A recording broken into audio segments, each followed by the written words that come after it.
은혜 받으실 하나님 말씀은 역대하 20장 20절에서 23절. 제가 가지고 있는 성경은 682면에 있습니다. 682면 역대하 20장 20절에서 23절까지의 말씀. 우리 하나님의 말씀을 믿음으로 선포하겠습니다. 20절부터 23절까지입니다. 같이 읽습니다. 시작. 이에 백성들이 아침에 일찍 일어나서 들과 들로 나가니라. 나갈 때에 여호사밧이 서서 이르되 유다와 예루살렘 주민들아 내 말을 들을지어다. 너희는 너희 하나님 여호와를 신뢰하라. 그리하면 견고히 서리라. 그의 선지자들을 신뢰하라. 그리하면 형통하리라 하고 백성과 더불어 의논하고 노래하는 자들을 택하여 거룩한 예복을 입히고 군대 앞에서 행진하여 여호와를 찬송하여 이르기를 여호와께 감사하세 그의 인자심이 영원하도다 하게 하였더니 그 노래와 찬송이 시작될 때에 여호와께서 복병을 두어 유다를 치러 온 암몬 자손과 모압과 세일산 주민들을 치게 하심으로 그들이 패하였으니 곧 암몬과 모압 자손이 일어나 세일산 주민들을 쳐서 진멸하고 세일 주민들을 멸한 후에는 그들이 서로 쳐 죽였더라. 아멘. 그 노래와 찬송이 시작할 때에, 그 노래와 찬송이 시작될 때에, 이와 같은 제목으로 하나님 말씀 증거하도록 하겠습니다. 한 10년도, 한 15년 됐나요?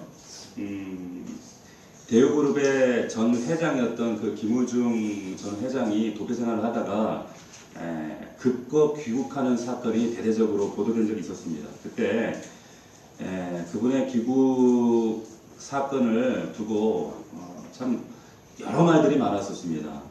국가 경제에 기여한 바가 크기 때문에 그래도 사면해 주자 이런 동정론이 일어났던 반면에 나라를 망치고 IMF라고 하는 사건의 주역이다. 이 사람으로 인해서 얼마나 많은 사람들이 참 피눈물을 흘렸느냐. 경제적 파탄에 이 사람이 주역이었다. 처벌하자. 해서 여러 가지 말들이 분분했죠. 판단은 법에 맡겨야 하고. 근데 그때 어떤 그 기자가 이런 얘기를 했어요. 그분이 그 김우중 회장님이 하셨던 그 유명한 말이 있잖아요. 세상은 뭐하고? 넓고 할 일은 많다. 근데 이 말을 좀 비아냥거리면서 세상은 넓은데 기댈 데가 없었다. 그런 얘기를 하는 거예요. 그 초라하게 기우가는 김우중 회장의 모습을 보면서 하는 얘기죠. 세상은 그렇게 넓은데 그 사람에게 기댈 데는 없었다. 그런 얘기를 했습니다. 어떻게 보면 대우가 전 세계를 참 호령했던 세계적 기업이 됐던 그런 모토였고 비전이었는데 정작 그 말대로 김우중 회장 이분도 그 말년에 참 비참하게 베트남 이곳저곳 떠돌아다니다가 어디 한 군데 기댈 데 없이 이렇게 초라하게 돌아오는 모습을 이렇게 빗대서 얘기를 했는데 참 사실인 것 같아요. 세상 어디에도 우리에게 행복이나 우리가 기댈 만한 그 어떤 것이 없습니다.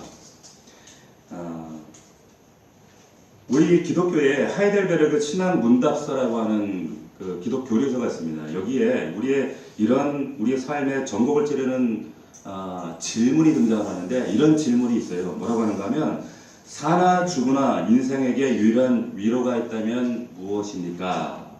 사나 죽으나 인생에게 유일한 위로가 있다면 무엇입니까? 대답인즉 오직 예수뿐입니다. 이 교리서들을 주일학교 때 가르쳤어요. 이 하이델베르그 문답서를. 아이들이 이걸 알까요? 그런데 반복하는 거예요. 인생의 유일한 소망은 예수뿐이다. 정말로 예수 그리스도만이, 저는 참 길지도 짧지도 않은 삶이지만 예수 그리스도 외에는 우리가 바라볼 것이 없구나. 세상 어디에도 우리가 기대거나 행복을 추구하거나 우리가 바라볼 수 있는 그 어떤 대상도 없더라는 걸 살면서 참 더 절박하게 느껴지게 됩니다. 오늘 본문 말씀을 보게 되면 여호사밧 왕이 등장합니다. 이 왕은 유다 네 번째 왕인데 35살 이른 나이에 왕이 돼서 한 25년간 나라를 다스렸어요. 꽤 잘 다스렸어요. 그래서 우상도 제거하고 산당도 제거하고 또 율법을 잘 가르치고 그래서 꽤 잘 평가된 그런 왕이었습니다. 그런데 어느 날 이렇게 믿음이 그런대로 괜찮았던 이 왕 앞에 위기가 닥쳐요. 오늘 본문의 배경이 그겁니다. 이 배경이 뭔가 하면 암몬과 모압, 에돔이라고 하는 연합군대가 갑자기 쳐들어옵니다. 그런 소식을 접하게 되는데 불과 예루살렘 성 40km 밖에, 오늘 본문의 말씀에 보면 이들이 지금 치고자여 바다 저쪽에 이 바다가 어딘가 하면 사해를 말해요. 사해 저쪽 건너편에 약 40km 지점에 진을 친 거예요. 얼마나 두려울까요? 자, 1절 2절 말씀 한번 봅시다. 그 상황을 이렇게 얘기합니다. 1절 2절 20장 1절 2절입니다. 시작. 그 후에 암몬 자손들이 어떤 사람이 와서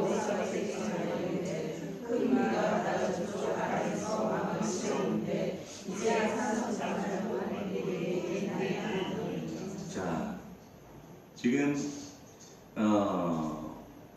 적국이 지금 불과 100리 앞에 진을 치고 있어요. 성경학자들에 따르면 이 군대의 숫자가 역사 사료에 의하면 100만 명이라고 해요. 그런데 이 여호사밧의 유대 군대는 여기 17장 8절에 보면 군대가 18만 명이라는 거예요. 싸움이 안 되죠. 계란으로 바위치기죠. 얼마나 두려웠겠어요? 백성들과 그리고 이 여호사밧 왕의 간담이 서늘해지고 너무 두려운 거죠.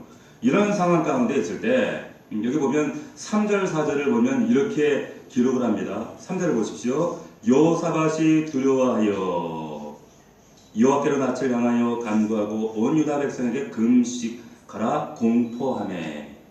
금식하라 공포해. 두려운 거예요. 당연한 반응이죠. 그런데 여러분 보십시오. 지금 눈앞에 적국이 칼 들고 처갓집 죽이겠다고 나라를 먹겠다고 지금 눈앞에 와 있어요. 총각을 다툽니다. 목숨이 왔다 갔다 하는 그 상황에 국가안보회를 소집하고 군사를 모집하고 뭔가 이런 전쟁 준비를 하는 것이 아니라 금식을 선포해요. 그러니까 우리 인간적인 일반적인 상식에는 맞지 않아요. 성경이니까 그런가 보다. 성경이 우리에게 말씀하는 것은 성경이 그런가 보다. 그걸 머리에 우리가 그냥 무덤덤하게 받아들이라는 뜻이 아니라 이것이 원리라는 거예요. 근데 실제로 우리 믿음의 사람들이 이렇게 반응하는가? 일단은 동분서주하기 바쁘잖아요. 이리 뛰고 저리 뛰고 나에게 가장 도움 줄 만한 사람 찾아다니고. 그런데 여호사밧이 그러지 않았습니다. 여호사밧이 그런 상식을 몰랐을까요? 사람 만나고 사람 찾고 내게 도움이 될 만한 것들을 찾아다니는 그런 상식 정도 여호사밧도 알죠. 근데 그러지 하지 않았다는 거예요. 우리 삶에 뜻하지 않게 우리 가정이 흔들리고 위태로워지고 우리 인생이 흔들릴 때, 우리 자녀들이 잘못된 길로 갈 때, 이런 위급한 상황 가운데 우리가 가장 먼저 해야 될 일이 뭔가?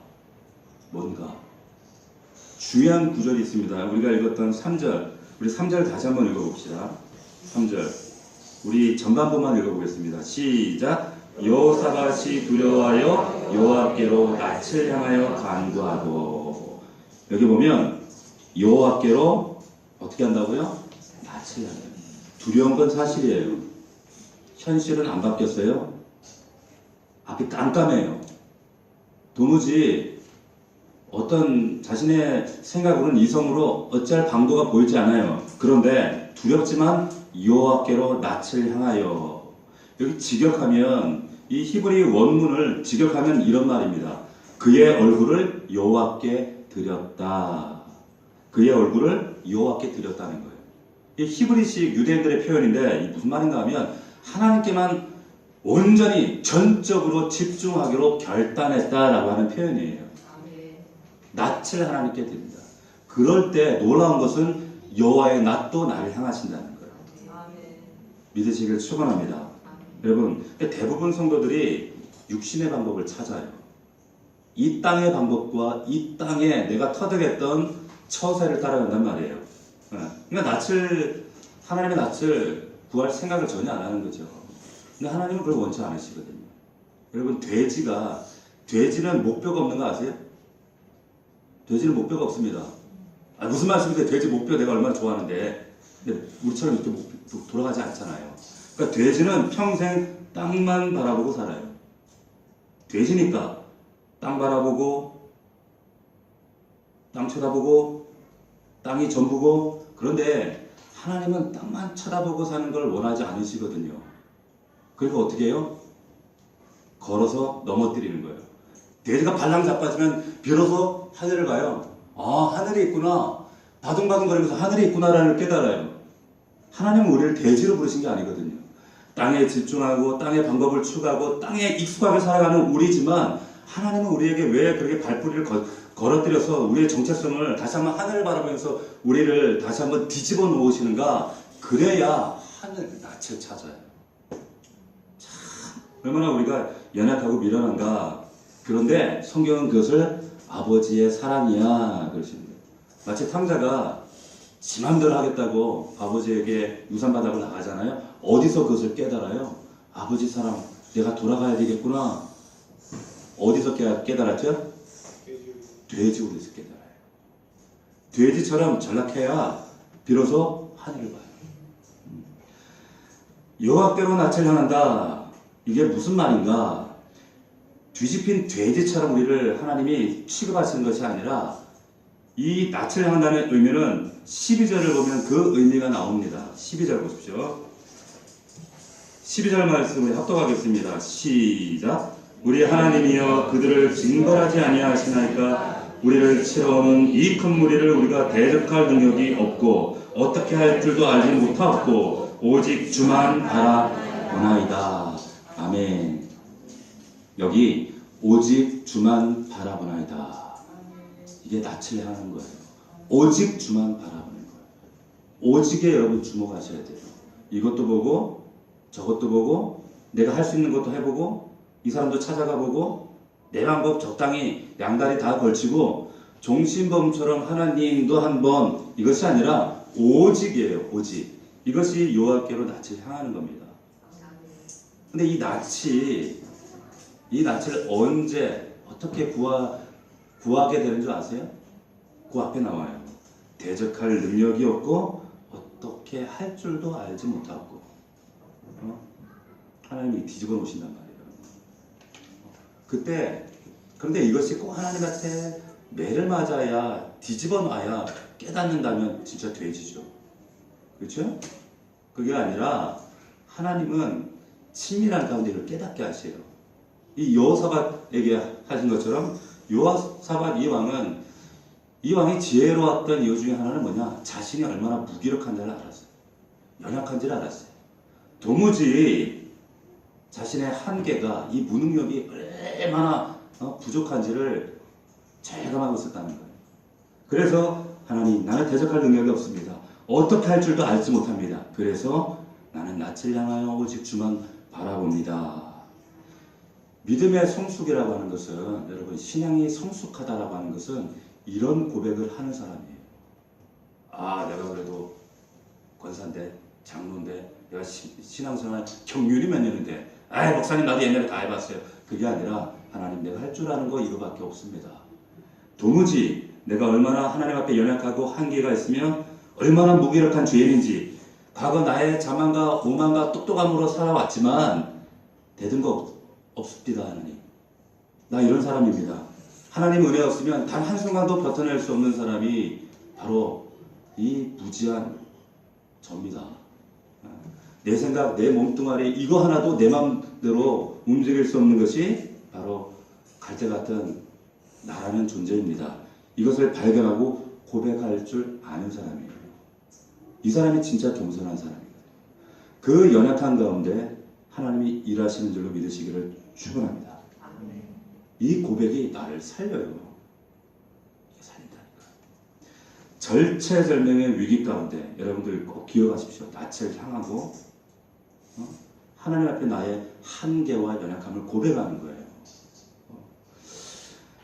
위기가 닥치면 여러분 보세요. 불이 나면 어디로 뛰어가야 돼요? 비상구로 뛰어가야 돼요. 지금 제주도에서 지금 태풍이 6년 만에 올라온다고 하는데, 태풍이 오면 배들이 어디로 향해야 돼요? 항구로 향해야 돼요. 우리는 반사적으로 그냥 조건 반사가 아니라 그냥 반사적으로 위기가 오고 내 영혼에 빨간불이 오고 내 삶에 어떤 위기의 사인들이 올 때 우리는 반사적으로 낯을 향해야 돼요. 낯을 향할 수 있는 여러분들 될 수 있기를 주의 이름으로 축원합니다. 가정에 우리 자녀에게 내 남편에게 내 아내에게 내 일터에 따질 시간이 없어요. 위기가 왔을 때 반사적으로 하나님을 향해야 된다는 거예요. 여러분들이 생각하는 어떤 방법과 수단과 친구와 도움을 줄 만한 그 대상들 여러분 진짜 도움이 되던가요? 안 그래요. 여러분들이 그래도 그나마 있을 때 그 세상 친구들도 외면 안 하지 여러분들이 없어 봐요. 친구들 싹 떠납니다. 정말 그래요. 그 믿었던 친구들 하나 없이 싹 얼굴 안면몰수하더라고요. 시편 기자가 46편에서 이렇게 이야기를 합니다. 하나님은 우리의 피난처시요 힘이시니 환난 중에 만날 큰 도움이시다. 환난 중에 만나요. 세상 사람은 환난이 오면 에이 저리가 재수없어. 근데 하나님은 환난 중에 뿐만 아니라 평안할 때도 하나님은 무조건 우리에게 다가와 주신다는 거예요. 자, 요하께 그 하나님께 낯을 향할 때 하나님께서 어떻게 일을 진행하시는가 한번 봅시다. 20장 15절 보십시오. 20장 15절 말씀을 함께 합독합니다. 시작. 야시엘이 이르되 온 유다와 예루살렘 주민과 여호사밧 왕이여 들을지어다. 여호와께서 이같이 너희에게 말씀하시기를 너희는 이 큰 무리 말미암아 놀라지 말라. 이 전쟁은 너희에게 속한 것이 아니요 하나님께 속한 것이니라. 아멘이십니까? 자, 이 전쟁은 너희에게 속한 것이 아니요 하나님께 속한 것이니라. 시작. 이 전쟁은 너희에게 속한 것이 아니요 하나님께 속한 것이니라. 하나님이 선언하시는 거예요. 여러분 여기 잘 들으셔야 됩니다. 자, 이것은 내 전쟁이다. 무슨 말이에요? 내가 하겠다는 거예요. 하나님 자신이 하시겠다는 겁니다. 얼마나 놀라운 일이에요? 자, 내 위기인데 절체절명의 내 삶의 고통이고 내 문제인데 내가 할게. 여기에 하나님의 놀라운 영적 법칙이 있습니다. 이 약속의 말씀이 내 안에 들려질 때 내가 붙잡았을 때 복상 가운데 설교 중에 내게 주신 말씀이 있을 때 이 말씀을 붙잡을 때 그때부터 내 삶의 현장에 있는 그 문제 위기는 하나님의 문제가 되는 거예요. 믿으시길 축원합니다. 내 문제가 아니라 하나님 문제로 위임해 드리는 거예요. 언제 이런 사건이 일어나는가? 이 말씀이 내 귀에 들려질 때예요. 내 안에 이 말씀이 들려질 때예요. 그래서 여러분들에게 내가 복상을 강조하는 거예요. 일주일 중에 한 번 말씀 반짝 되는 것이 아니라 매일 일상 가운데 위기 때만 말씀 붙잡는 것이 아니라 평상시에 평안할 때 하나님의 친밀한 가운데 이 음성을 듣고 이 말씀이 나를 다스리고 이 말씀 앞에 내가 들려지면 낯을 향하고 이 묵상했던 이 말씀이 내 말씀이 될 때 하나님께서 어떻게 하신다고요? 역사하시는 거예요. 이제부터 역사가 시작되는 거예요. 자, 우리의 삶 가운데 누구나 크고 작은 여러 가지 문제나 시험이나 전쟁이 있습니다. 중요한 것은 뭐냐? 맡기느냐. 근데 맡기는 방법이 성도들이 각자 제각각이에요. 제 마음대로 맡긴다는 거예요. 아, 목사님 요즘에 그래도 제가 맡겨요. 근데 막 보면 맡기는 게 아니거든. 말씀을 설명을 해서 이렇게 해야 돼요. 하는데 아멘 하고 돌아가면 옛날 방식대로 하고 있어. 육신의 방법대로 하고 있단 말이에요. 익숙했던 여전히 돼지처럼 땅 바라보고 살 때처럼 그때의 처세와 그때의 방법과 생각으로 살아가요. 그게 아니라는 거예요. 맡긴다는 거는 말씀을 붙잡는 거예요. 복상 때 주신 말씀, 주일날, 금요일날, 그리고 목장 안에서 주어진 말씀, 내게 심장에 꽂히는 말씀, 이 말씀이 있을 때 아멘, 이게 약속 어음이거든요. 이해가 되세요? 이 말씀으로 선포하고 나가는 거예요. 자, 봅시다. 17절 말씀 보십시다. 17절 같이 한번 읽어볼까요? 시작. 이 전쟁에는 너희가 싸울 것이 없나니 계열을 이루고 서서 너희와 함께한 여호와가 구원하는 것을 보라. 유다와 예루살렘아, 너는 두려워하지 말며 놀라지 말고 내일 그들을 맞서 나가라. 여호와가 너희와 함께하리라 하셨느니라. 아멘. 놀라지 마, 두려워하지 마, 쫄지 마, 짜부러들지 마, 기죽지 마. 그런데 이건 이제 내 전쟁이야. 이 말씀을 딱 들을 때 붙잡았어요. 그러면 이제 하나님의 전쟁이 된 거예요. 근데 현실을 딱 보니까 여전히 상황이 역전된 거 없고 바뀐 거 없고, 여전히 남편은 속썩이고, 여전히 경제적인 문제가 있고, 여전히 내 삶에 땅끝으로 추락하는 그런 위기가 여전히 산재해 있고. 그런데 하나님께서 뭐라고 말씀하시냐면, 그 문제는 이제 내가 처리해야 될 문제야, 내 전쟁이야 말씀하시는데, 그 뒤에 뭐라고 말씀하시는가? 그들을 내일 네가 맞서라 하시는 거예요. 여기 보십시오. 17절 말씀해 보면 내일 그들을 맞서 나가라. 아유, 하나님 전쟁이면 하나님 나가셔야지 왜 내가 또 나가요? 항변할 수 있잖아요. 그것이 아니라 하나님의 전쟁이지만 나가는 건 네가 나가는 거예요. 여러분이 나가신다는 거예요. 여러분 잘 이해하셔야 돼요. 저는 제일 답답한 성도들이 어떤 성도들이냐면, 하나님께 5년, 10년 기도했어요. 그런데 그런 얘기를 하거든요. 그럼 믿음으로 가야죠. 여러분, 복권 10억에 당첨되게 해주십시오. 그러면 기도했어요. 가령 예를 드는 거예요. 기도하면 복권 당첨되는 그 얘기가 아니에요. 또 오해하지 마세요. 가령 기도했다면 복권은 누가 사야 돼요? 내가 사야지. 하나님께서 복권 사주시나요? 내가 사야지. 맞서 나가 싸우는 건 내가 싸우는 거예요. 내가 싸우고, 그러면 우리가 해야 될 건 뭡니까? 그 다음에 하나님이 구원해 주시고 하나님이 싸우시니까 믿고 나가는 건 내 몫이라는 거예요. 감당은 밑에 아니에요. 믿고 나갈 수 있기를 주의 이름으로 축원합니다. 자, 그 다음에 두 번째 어떻게 해야 되는가? 어떻게 하는가? 그 위기의 자리 현장에 우리가 맞서 나갔어요. 어떻게 해야 되는가? 똑같이 현실은 바뀌지 않았어요. 두려워요. 위기예요. 그 순간에 우리가 어떻게 하는가? 위기의 자리에서 노래를 부르시는 거예요. 자, 이게 무슨 말인가? 21절을 봅시다. 변하지 않는 여러분의 삶의 그 문제의 현장으로 두렵다고 해서 외면하거나 회피할 수가 없잖아요. 여전히 그 자리로 간단 말이에요. 또 눈을 뜨면 일터로 가야 되고, 문제의 현장으로 가야 되고, 문제의 사람을 만나야 돼요.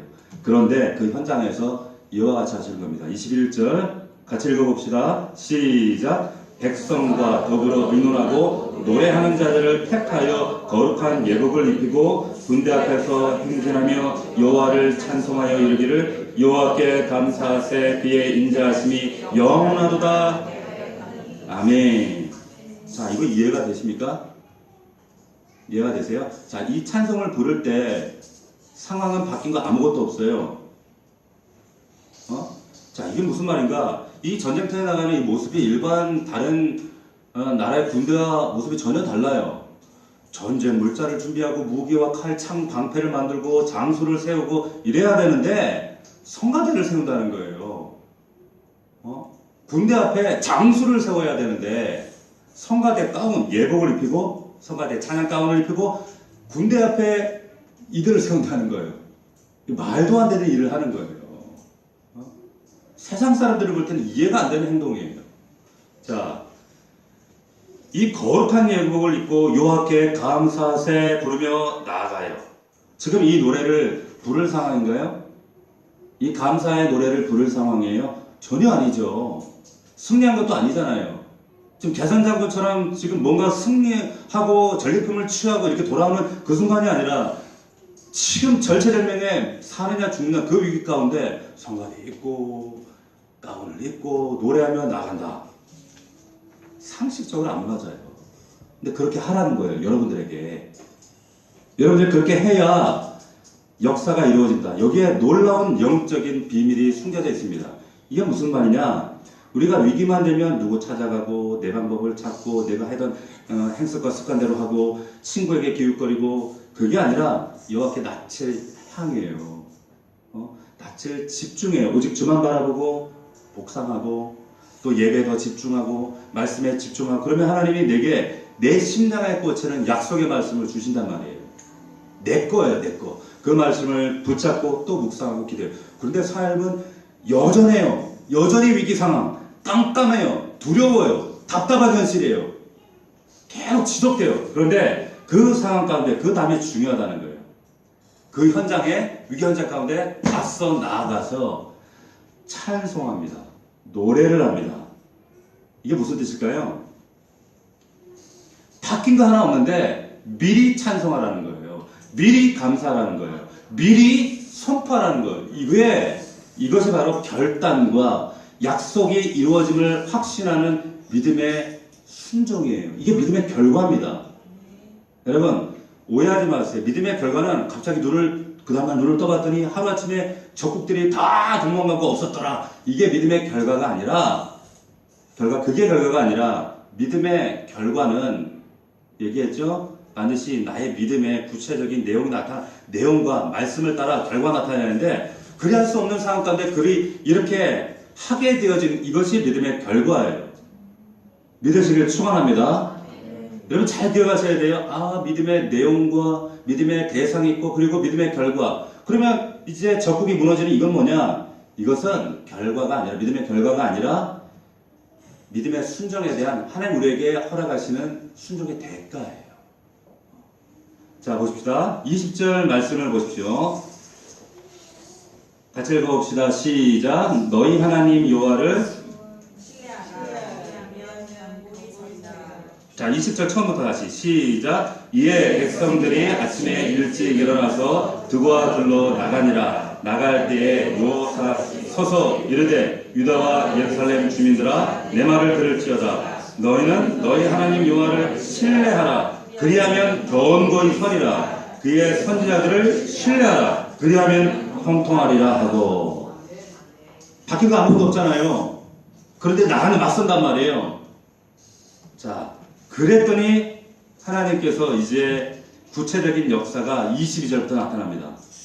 약속하신 말씀에 대해서 결단하고 순종하고 맞서 나가요. 행동하는 거예요. 그랬더니 22절에 어떤 역사가 나타나는가? 22절 시작. 그 노래와 찬송이 시작될 때에 여호와께서 복병을 두어 유다를 치러 온 암몬 자손과 모압과 세산 주민들을 치게 하심으로 그들이 패하였으며. 자, 여기 말씀 주목하셔야 돼요.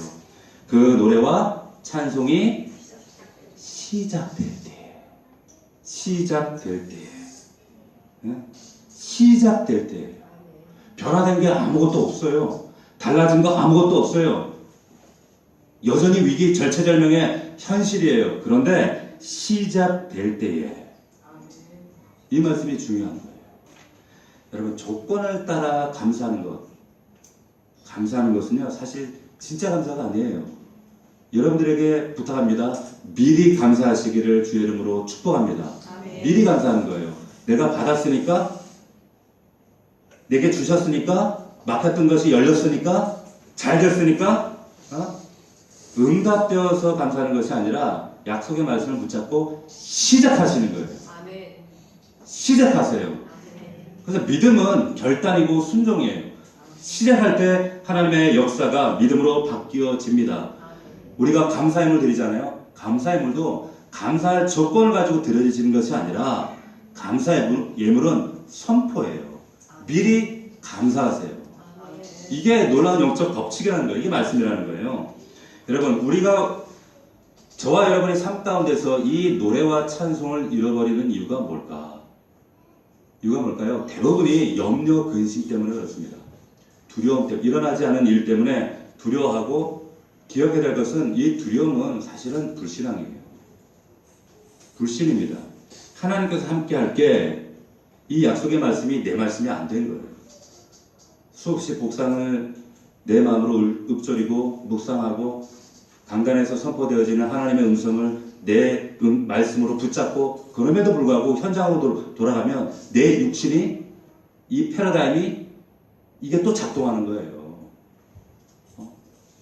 그래서 그 문제 가운데, 염려 가운데 함몰돼가지고 세상 모든 근심 걱정 문제 내가 다 혼자 짊어지고 나 혼자 해결할 것처럼 그렇게 혼자 심사숙고하고 고민하고 고민하다가 지쳐져요.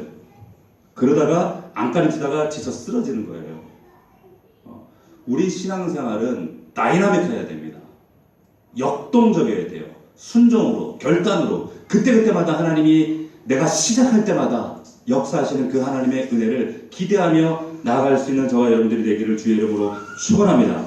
사업 잘 될 때 감사 누구나 할 수 있어요. 돈 많이 벌었을 때 세상 사람들도 해요. 병고침 받았을 때 예수 안 믿는 사람들도 감사할 수 있어요. 대학 합격했을 때 믿음 없는 사람들도 감사해요. 진짜 감사. 그러나 진짜 감사는 뭐냐? 오늘 본문의 말씀처럼 적이 쳐들어왔을 때, 나라가 망하게 되었을 때 감사할 수 없는데 감사하는 거예요. 그러면 하나님께서 역사하시다. 그런 얘기 수도 없이 듣습니다. 목사님, 내 환경 바뀌어지면 감사하겠습니다. 절대 감사 안 해요. 그런 분 치고 감사하는 분 못 봤어요. 조금만 나아지면 제가 감사하겠습니다. 절대 하지 않습니다. 감사는 조건과 환경을 바라보고 감사하면 그 감사는 금세 사라져요. 왜? 우리의 삶 가운데 조건과 환경이라는 것은 늘 유동적이거든요. 그런 감사는 이방인들이 하는 감사지. 우리는 그래서 항상 기뻐하라, 쉬지 말고 기도하라, 범사에 어떻게 하라고요? 감사하는 거예요. 세상 사람들이 볼 때 어떻게 저 상황에 감사하나? 하지만 감사할 수 있는 저와 여러분들의 복된 믿음이 되시기를 주의 이름으로 축원합니다. 자, 오늘 본문을 볼 때 유다 백성들이 이 절체절명 가운데 전쟁터에서 찬송하는 이 성가대를 세우고 나간단 말이에요. 이것이 선포의 의미가 있어요. 이것 자체가 순종이란 말이에요. 그것을 시작할 때에 하나님께서 왜 이런 퍼포먼스를 연출하게 하시고 여기 이 성경에 기록하시는가? 이유는 21절 하반절이에요. 왜 이런 것들을 하나님이 기록해 두셨는가? 21절 하반절에 보면 이들이 부르는 찬송의 내용을 보면 알 수 있어요. 뭐라고 하는가? 이런 말씀이 있어요. 군대 앞에서 행진하며 여호와를 찬송하여 이르기를 여호와께 같이 시작. 여호와께 감사하세 그의 인자하심이 영원하도다. 인자하심 영원하기 때문에. 이게 무슨 말인가? 인자라고 하는 말이 히브리 말로 헤세드입니다. 한번 따라합시다. 헤세드. 하나님의 특별한, 세상 사람들이 아니라 하나님의 자녀에게 주시는 특별한 은혜, 은총을 헤세드라고 해요. 그런데 이 헤세드는 여러분의 변덕하고 상관이 없어요. 이게 변함없다는 거예요. 내가 잘하면 주고 안 주면 빼앗고, 믿음 있을 때 없을 때 교회 와서 봉사하고 열심히 하면 주고 삐딱하면 안 주고, 그런 하나님이 아니시라는 거예요. 하나님의 그 헤세드는 영원하다. 왜? 아버지시니까, 우리 하나님이시니까. 영원한 것처럼 너희 감사도 헤세드와 같아야 돼. 이 말씀 하시는 거예요. 여러분 이해가 되세요? 근데 우리는 그 감사 그렇지 않거든요. 변덕이에요. 변덕. 널뛰게 한단 말이에요. 좋으면, 자기 기분이 좋으면 신앙생활이 천국에 와 있어. 완전 모세하고 어깨를 견주고 있어요. 근데 떨어지면 저 완전히 또 이제 탕자가 되는 거예요. 하나님은 그런 분이 아니시라는 거예요. 그런 하나님이 아니시죠. 이 헤세드, 여러분 보십시오. 사도 바울이 육체의 가시로 고통스러워요. 하나님, 내가 이것 때문에 정말 복음 전하는 것도 참 여러 가지로 고통스럽고 힘들고요. 야, 이거 사도 체면이 말도 아니고요. 이 가시 좀 제거해 주시면 안 될까요? 하나님, 좀 가시 좀 제거해 주시면 안 될까요? 그럴 때 하나님께서, 주님이 바울에게 하신 말씀이 어떤 말씀이었습니까? 내 은혜가 내게 족하다는 거예요. 내 은혜가 내게 족하다는 거예요. 아니 이게 어떻게 은혜예요? 말이 안 되잖아요. 이것 때문에 얼마나 고통스러운 거 아시면서, 이것 때문에 복음 전도사에게 얼마나 제동이 걸린 거 아시면서 이거 좀 제거해달라고 그렇게 기도했더니 기껏 하시는 말씀이, 야, 그게 은혜야. 그게 좋게 말씀하시는 거예요. 무슨 말입니까? 그 약함과 고통 때문에, 가시 때문에 헤세드를 경험해요. 은혜를 경험한다는 거예요. 그 가시 안에 하나님의 인자가 있다는 사실을 발견하는 거예요. 그래서 여러분 보세요. 감사할 때 감사할 조건에서 감사하고, 우리 아들이 좋은 대학 가서 그래서 감사함을 드리고 우리 사업장에 잘 돼서 감사하고 이런 감사가 아니라 하나님 어떠한 형편에도 어떠한 상황에도 어떠한 조건에도 어떠한 이유에도 하나님이 그 인자하심이 헤세드가 영원한 변함없으신 것처럼 나도 변함없으신 그 하나님 앞에 변함없이 감사하겠습니다.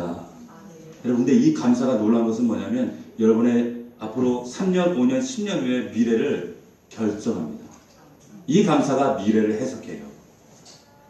그렇다니까요. 22절을 다시 보십시오. 그 노래와 찬송이 시작될 때에 여호와께서 복병을 두어 유다를 치러 온 암몬 자손과 모압 세일산 주민들을 치게 하심으로 노래와 찬송이 시작될 때 시작하는 것이 중요합니다. 할 수 없는 상황에 믿음으로 시작하시는 것이 중요해요. 핑계 대지 말고 시작하세요. 노래와 찬송이 시작할 때에 여러분들이 상상할 수 없는 그 일들을 하나님이 진행하시는 줄로 믿으시길 축원합니다. 그 하나님의 일이 뭐예요? 22절에 보니까 하나님의 일이 뭐였어요? 두 자로 복병. 따라합시다. 복병. 복병이 이게 무슨 말이에요? 복병. 제가 주석을 찾아보고 아무리 봐도 이게 복병이 이게 무슨 의미인지 말 그대로 복병은 뭐예요? 숨었다가 짜잔 나타나는 게 복병이잖아요. 근데 이걸 문자적으로 해석해야 되나 상징적으로 해석해야 되나 그런데 여러 가지 주석을 찾아봐도 명확한 해석이 없어요. 이게 어떤 군사였다, 이게 어떤 상황으로 이런 복병이다, 이게 가장 좀 그럴듯한 그 설명이 이 세일산 에돔 족속의 복병이다. 또 반란을 해가지고 지네들끼리 싸웠다. 이런 그 얘기를 하는데 정확한 근거가 없어요. 그러면 이 복병이 뭘까요? 이 복병이 어떻게 했어요? 이 3절을 보니까 암몬과 모압 자손이 일어나 세일산 주민들을 쳐서 진멸하고 세일 주민들을 멸하면 그들이 서로 쳐 죽였더라. 이 복병을 둬. 여호와께서 복병을 둬. 이 복병이 뭡니까? 복병이 뭐예요? 그렇죠. 서로 다투겠는데 이 복병의 의미가 뭐예요? 이게 하나님 군대예요.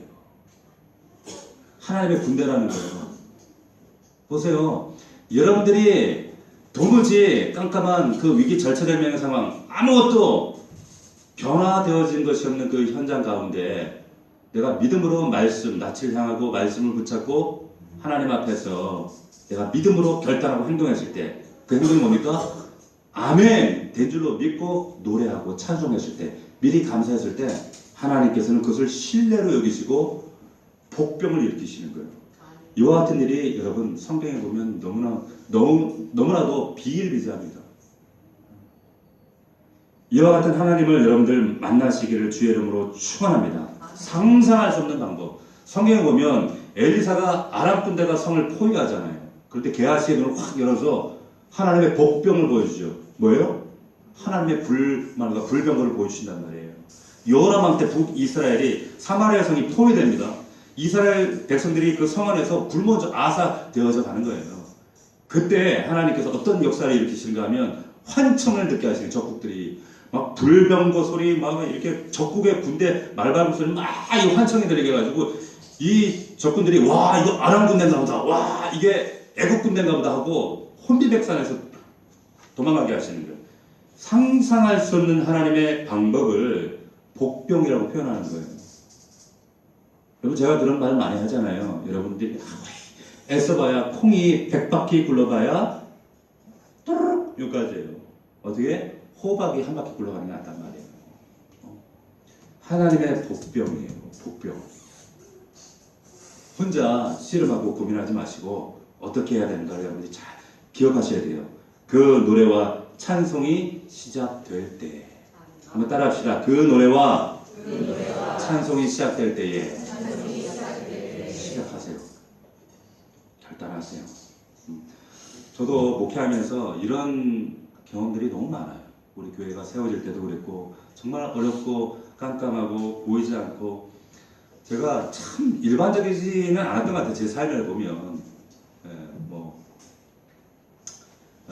어떻게 보면 참 세상 사람들이 볼 때는 참 열등한 가정이에요. 저는 아버지 일찍 돌아가시고 어머니도 대학교 돌아가시고 그럼에도 불구하고 그 위기 어려움 절체절명 때마다 현실은 깜깜하고 답답하고 참 우울증이 삶을 둘러 지치고 있을 만한 그런 삶이었는데 그때마다 그래도 하나님 내게 주신 그 말씀을 붙잡고 노래하고 도저히 노래가 안 나오는데 찬송했더니 하나님 바꿔 가시더라. 생각지도 않았던 사람들 그 현장을 가보면 도무지 깜깜한데 뜻밖의 사람들이 나타나서 나를 도와주고 뜻밖의 하나님의 복병을 보내서 하나님의 일들을 진행해 가시고 세워 가시고 역사하시더라고요. 참 눈물겨운 일들이 많았습니다. 언제요? 그 노래와 찬송을 잊지 않고 우리가 시작할 때입니다. 주저할 때가 아니라는 거죠. 그럴 때 하나님께서 대승을 허락하시죠. 놀라운 대승을 주십니다. 24절 말씀 한번 봅시다. 24절 어떤 승리를 주시는가? 24절 말씀 같이 읽어볼까요? 우리 24절 25절까지 시작. 유다 사람이 그 망대에 이르러 그 무리를 본즉 땅에 엎드러진 시체를 보니어 한 사람도 피한 자가 없는지라. 여호사밧과 그의 백성이 가서 적군의 물건을 탈취할 때 본즉 그 가운데에 재물과 의복과 보물이 많이 있으므로 각기 탈취하는데 그 물건이 너무 많아 능히 가져갈 수 없을 만큼 많음으로 사흘 동안 거두어 들였더라. 전멸. 자, 그리고 여기 보면 연합군이 남긴 그 전리품이 얼마나 많은지 거두어 들인 데만 며칠 걸렸다고요? 사흘 걸렸어요. 여러분 잘 보세요. 믿음의 이 전리품을 믿음의 결과라고 생각하시면 안 돼요. 믿음의 결과는 뭐라 그랬어요? 노래와 찬송을 시작하는 것이 믿음의 결과예요. 이 전리품은 뭐예요? 여러분의 그 믿음의 대가예요. 순종의 대가예요. 근데 우리는 착각합니다. 뭔가 이런 뭔가 전리품을 얻고 대박이 나고 아니에요.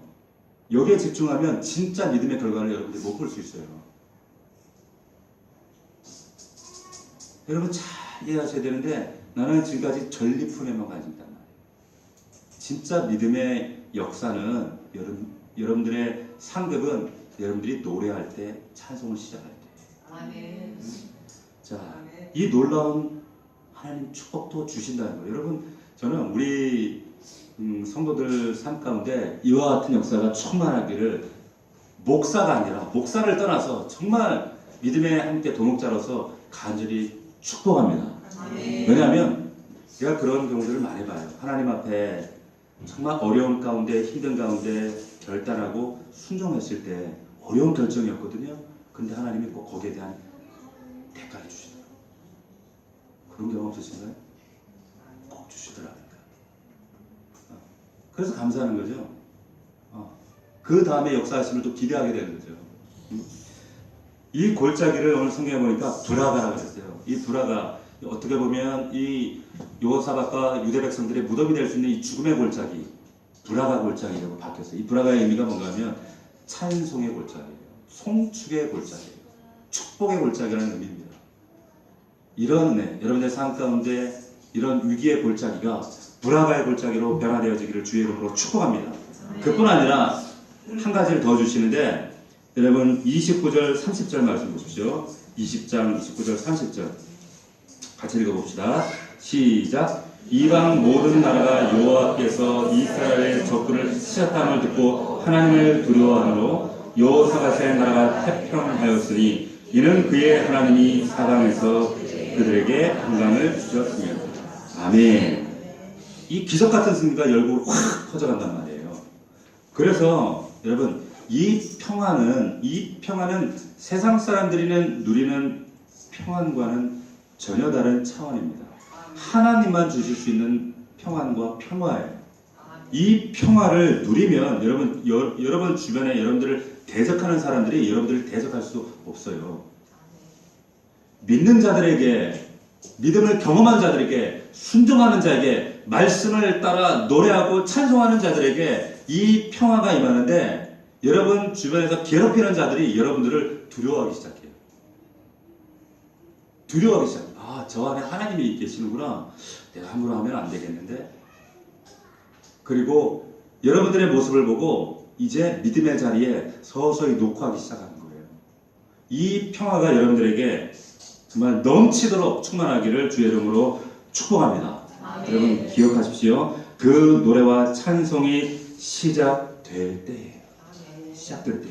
우리가 살아가는 이 땅의 삶이 참 내가 원하는 만큼 잘 안 되고 답답하고 넉넉하거나 그다지 풍요롭지도 않고 늘 쫓기고 내 생각대로 내 마음대로 잘 안 될 때가 훨씬 많이 있습니다. 그럼에도 불구하고 여러분 그때마다 이 말씀을 기억하셔야 돼요. 낯을 내 얼굴을 하나님께로 향하여 말씀을 이 말씀 나에게 주신 말씀 박 목사에게 주신 말씀이 아니라 목자에게 주신 말씀이 아니라 나에게 주신 하나님의 말씀을 딱 붙잡고 이 말씀을 가지고 바뀌지 않은 현장에 나가는 거예요. 나가서 그런데 바뀐 것처럼 감사를 미리 하는 거예요.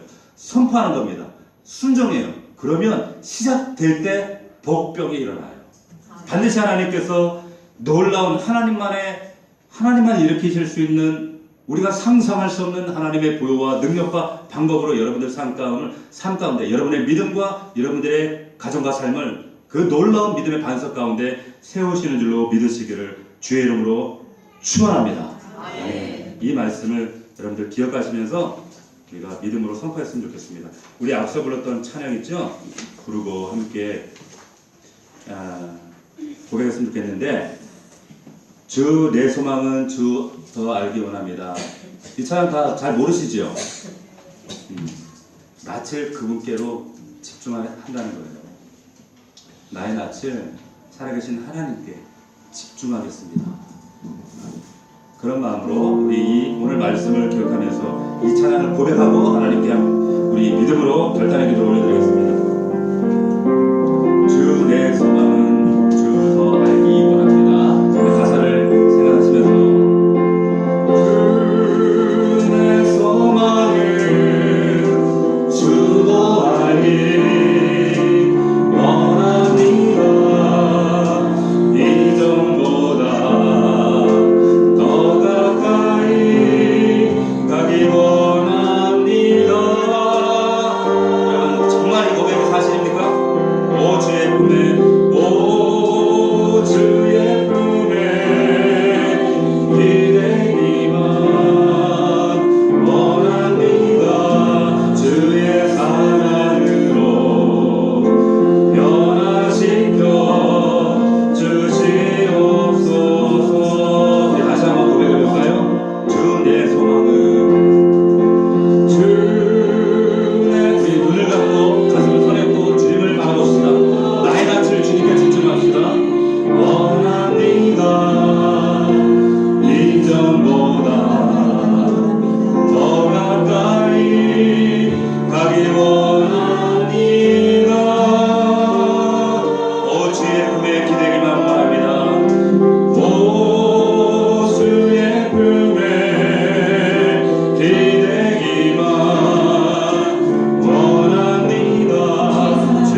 그때마다 우리의 삶을 하나님 정말 두렵게 떨게 만듭니까? 하나님 그때마다 하나님 세상 바라보지 않고 내 육신의 방법대로 살지 아니하고 내 낯을 온전히 주님께로 향하길 원합니다. 오직 주만 바라보기 원합니다.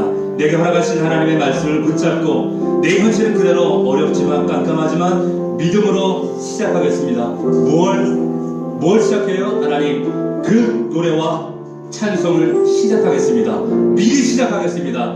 바뀌어지지 않았지만 믿음으로 선포하며 결단하며 순종하며 나아가겠습니다. 아버지 하나님 그런 믿음으로 시작하며 나아갈 때에 하나님 복병을 일으키시고 역사하시고 기적을 베푸시는 그 하나님을 기대하고 소망합니다.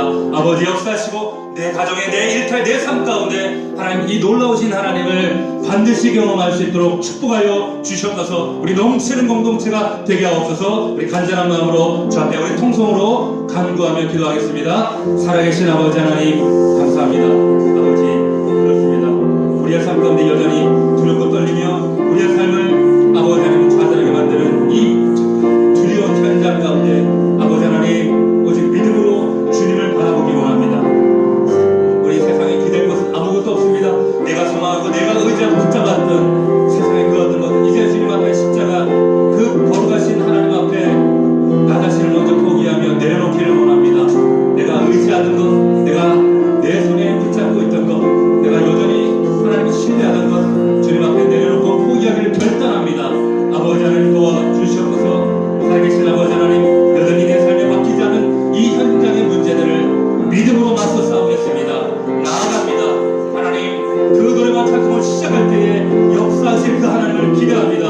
아버지 하나님 역사하여 주시옵소서. 내 삶의 가정의 문제, 내 남편과 아내의 문제, 물질의 문제, 내 일터 현장의 문제들, 우리 자녀들의 문제, 내 아이들의 문제 하나님 내 힘으로 내 능력으로 해결할 수 없습니다. 아버지 하나님 역사하여 주시옵소서. 아버지 하나님 그럼에도 불구하고 가운데 내 이 노래와 찬송을 시작할 때에 하나님 상상할 수 없는 하나님의 방법으로 하늘의 능력으로 권사와 하나님의 놀라우신 하나님 인도하신 가운데 하나님 반드시 복병을 일으키시고 나의 삶을 변화시켜 주실 줄로 믿습니다. 아버지 축복하여 주시옵소서. 그 하나님을 기대합니다. 그 아버지 하나님을 바라봅니다. 아버지 하나님 역사하여 주시옵소서. 내 삶 가운데 풍성한 믿음의 승리의 전리품을 기대합니다. 하나님 우리 믿음의 넘치는 성도들 하나님 오직 그 주님을 바라보며 믿음으로 인내하며 싸워 승리하며 하나님 이 승리의 기간을 진정한 믿음의 승리의 노래를 부를 수 있도록 역사하여 주시옵소서. 여전히 믿음 없이 살아갔던 우리의 연약한 모습을 주님이 용서하시며 날마다 믿음 안에서 다시 한번 하나님 믿음으로 이 노래를 부를 수 있는 우리 믿음의 종들이 될 수 있도록 역사하옵소서. 하나님이 축복하여 주시옵소서. 존귀하신 아버지 감사합니다. 우리의 삶에 하나님 많은 위기와 아픔과 눈물이 있음에도 여전히 우리를 사랑하시는 그 인자하신 하나님, 그 헤세드의 하나님, 변함없으신 그 하나님, 그 은혜와 사랑이 우리 안에 충만하기를 원합니다. 아버지 하나님 그 하나님의 사랑, 변함없는 그 하나님의 사랑을 붙잡고 이제 믿음으로 다시 한번 결단하기 원합니다.